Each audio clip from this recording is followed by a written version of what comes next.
arganne imaan koroobis dangaan saambe qabne lafidhaa beeladhe kadeen na kirkirte caraanee warqame qoonqoo na buute caraanee warqame qoonqoo na buute dhiiseene edaaginu baane dhiiseene anaatti fakkaane dhiiseene anaatti fakkaane dhiiseene edaaginu baane dhiiseene anaatti fakkaane dhiiseene anaatti fakkaane.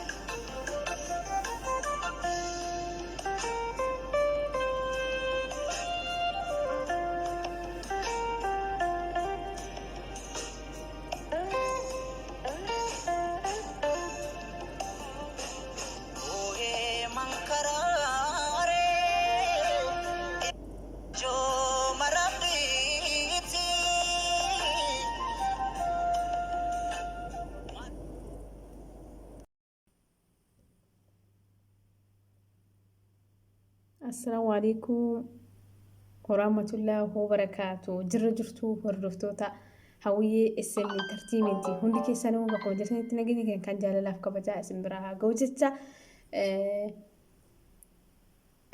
hayyoota keenya suuraalee isaanii toora miidiyaa irra deemaa jiru jechuudha. Suuraalee yeroo lagannaa isaanii guyyaa 40 gaggeessanii turan irratti suuraa yeroo san kaa'amedha. Suuraa kana arguu kootitti ni gammades ni gaddes. Wanti gammade dhugaan isaanii ba'uudha. Dhugaan isaanii kanneen namoonni hedduu cuukkoo nyaachuutti jiranii Jawaar fa'aa lagannaa irra jiran jechuu sanitti ni gammade. Bakki itti gadde hirdhachuu qaama isaaniititu na gaddisiise. Ana qofa miti Oromoo hundatu gadde. Ammallee yoo Rabbii fayyaa jiraatan ta'e fayyaa isaaniitti nu deebuu danda'an inshallah.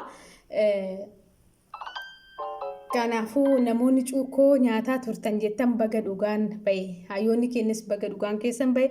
Oromoonis baga dhugaa keessan argattani. Warroonni cuukkoo nyaataa jirtan jettan har'a eessa ragaan kunoo isinii dhufee jira. Eessa seentarree namoonni akka taa'ee danda'a. Qondaaltoon mootummaa namoonni hedduu jechuudha. Dhugaa dubbachuudhaaf jalaa hin baatan cubbuulee akkasii kanan dubbatinaa. Osoon cuukkoo nyaatanii har'a qaamni isaanii haga sirratu qaamni isaanii har'a haga sirrataniiti hin baan turan. Kanaafuu osoo waan akkasii kana dubbachuu dhiiftanii dhugaan isaanii bahee jira.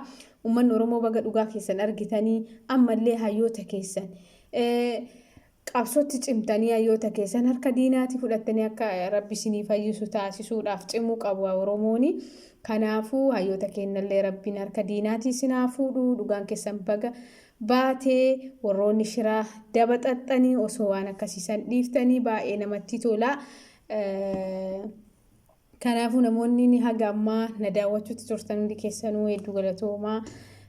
Isinitti tolee YouTube chaanalii keenya subscribe share like gochuudhaan akka nu jajjabeessitan yaadolee biraallee qabannee yeroo birootiif isinii dhufna. Ammaaf yaadni koo asirrumatti golobaa turtiin wajjin godhu keessaniif hedduu galatoomaa turtii gaarii.